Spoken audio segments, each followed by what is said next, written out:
Hi, എല്ലാവർക്കും Molly's കുക്കറിയിലേക്ക് സ്വാഗതം. ഇന്ന് ഞാൻ ഉണ്ടാക്കാൻ പോകുന്നത് വഴുതനങ്ങ ഫ്രൈ. ചിലരത് കത്രിക്ക എന്ന് പറയും. അത് ഫ്രൈ ചെയ്തെടുക്കുകയാണ്. അതിനെന്തൊക്കെയാ വേണ്ടതെന്ന് നമുക്ക് നോക്കാം.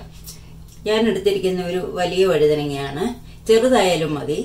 അപ്പം ഇത് കട്ട് ചെയ്താണ് നമ്മൾ മസാലയിലിട്ട് മുക്കി, അതായത് മീൻ പൊരിച്ചെടുക്കുന്ന പോലെ തന്നെ.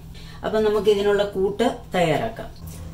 നമുക്ക് ഒരു പേസ്റ്റ് ഉണ്ടാക്കണം. ആദ്യം ഇത് മുളക് പൊടിയാണ്, അതായത് എരിവുള്ള മുളക് പൊടി 1 ടീസ്പൂൺ. ഇത് കാശ്മീരി ചില്ലി, അത് 1 ടീസ്പൂൺ. അല്പം കുരുമുളക്, ഒരു 1/4 ടീസ്പൂൺ കുരുമുളക്, 1/4 ടീസ്പൂൺ മഞ്ഞൾപ്പൊടി. പിന്നെ ഈ പേസ്റ്റ് ജിഞ്ചർ, ഗാർലിക്, ഒരു പച്ചമുളക്, പിന്നെ ഒരു ചെറിയ ഉള്ളി, ഇത്രയും കൂടെ ഞാൻ പേസ്റ്റ് ആക്കി വെച്ചിരിക്കുന്നതാണ്. അത് ഇടുകയാണ്. ഒരു 1.5 ടീസ്പൂൺ വരും അത്.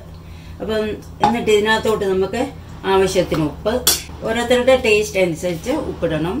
ഞാനിപ്പോൾ ഒരു 1/2 ടീസ്പൂൺ ഇട്ടിട്ടുണ്ട്. പിന്നെ ഒരു 2 ടീസ്പൂൺ ഓയിൽ. ഞാനിത് വെളിച്ചെണ്ണയാണ് ഒഴിക്കുന്നത്.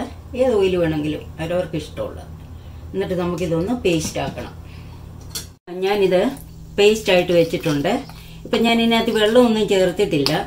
ഇത്തിരി കട്ടിയായി പോകരുത്, ഒത്തിരി ലൂസാകുകയും ചെയ്യരുത്. അപ്പം ഞാനിത് ലേശം കൂടെ ഒന്ന് ലൂസാക്കുക. അത് ലേശം കട്ടിയാണ്. അല്പം വെള്ളം ഒഴിക്കുകയാണേ.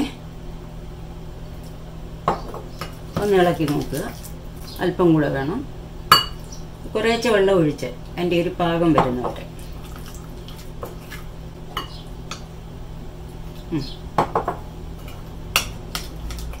കട്ട് ചെയ്തെടുക്കണം.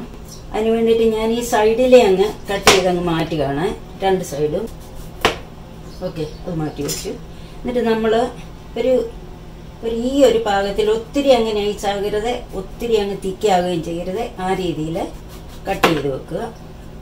കണ്ടോ, ഈ ഒരു പാകത്തിൽ അങ്ങ് കട്ട് ചെയ്യുക. ഞാൻ ഇത്രയും കട്ട് ചെയ്ത് വെച്ചിട്ടുണ്ട്. നമുക്ക് ഇതിൻ്റെ കനം എത്രയുണ്ടെന്ന് നോക്കുക. എന്നിട്ട് നമ്മൾ ഈ മസാലയിൽ ഇത് ഇട്ട്, അല്ലെങ്കിൽ കൈ കൊണ്ട് ഇങ്ങനെ പുരട്ടി വിടുക. അതിനിടെ ഒരു കാര്യം പറയാൻ മറന്നുപോയി. ഇത് ശകലം പുളിയൊക്കെ വേണ്ടിയവർക്കാണെങ്കിൽ ഈ മിക്സ്ചറിനകത്ത് ശകലം നമ്മൾ ഈ മിക്സ് ചെയ്ത് വെച്ചിരിക്കുന്നതിനകത്ത് ശകലം നാരങ്ങാ നീരും കൂടെ ചേർക്കാം. ഞാനത് ചേർത്തിട്ടില്ല.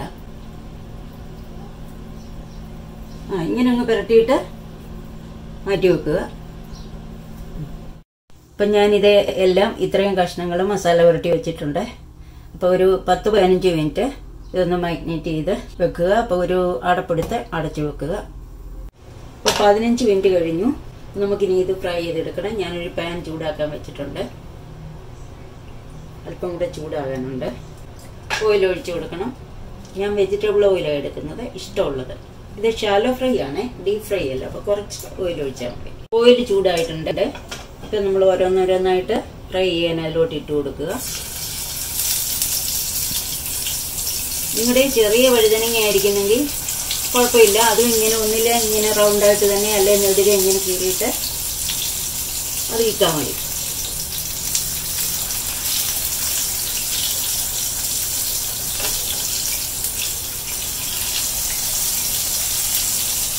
എന്നിട്ട് തീ ഒരു മീഡിയം ചൂടിലാക്കുക.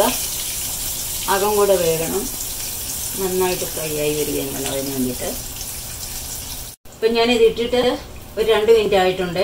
ഞാനൊന്ന് തിരിച്ചിട്ട് നോക്കുകയാണ്.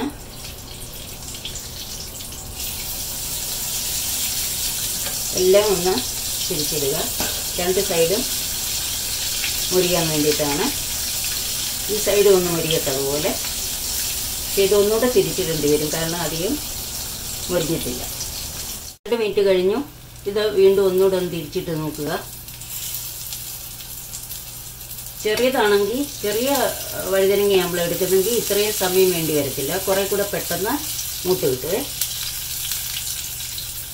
അപ്പം ഞാൻ എല്ലാം ഫ്രൈ ചെയ്തെടുത്തിട്ടുണ്ട്. അപ്പം ഇത് അധികം ക്രിസ്പി ആയിട്ടല്ല, ഇത് ചോറിനൊക്കെ കൂട്ടാൻ നല്ലതാണ്.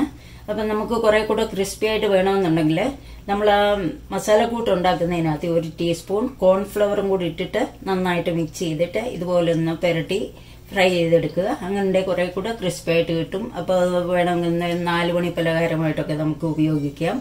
പിന്നെ ഇത്ര എണ്ണ ഒഴിച്ചില്ലെങ്കിലും കുഴപ്പമില്ല. നമ്മൾ ഗ്രില്ല് ചെയ്യുന്ന പോലെ ഒരു നോൺ സ്റ്റിക്ക് തവ എടുത്തിട്ട് അതേ ലേശം എണ്ണയൊന്ന് തേച്ചിട്ട് ഇത് അതേലോട്ടിട്ടിട്ട് തിരിച്ചു മറിച്ച് വിട്ടിട്ട് ഗ്രില്ല് ചെയ്യുന്ന പോലെ വേണേലും ഇതെടുക്കാം. അപ്പം നിങ്ങൾക്ക് ഇത് ഇഷ്ടപ്പെട്ടെന്നുണ്ടെങ്കിൽ നിങ്ങൾ ഇത് മറ്റുള്ളവർക്ക് അയച്ചു കൊടുക്കുക. നിങ്ങളുടെ കമൻറ്റിനെ അറിയിക്കുക. സബ്സ്ക്രൈബ് ചെയ്യാത്തവരുണ്ടെന്നുണ്ടെങ്കിൽ സബ്സ്ക്രൈബ് ചെയ്യുക. Thank you.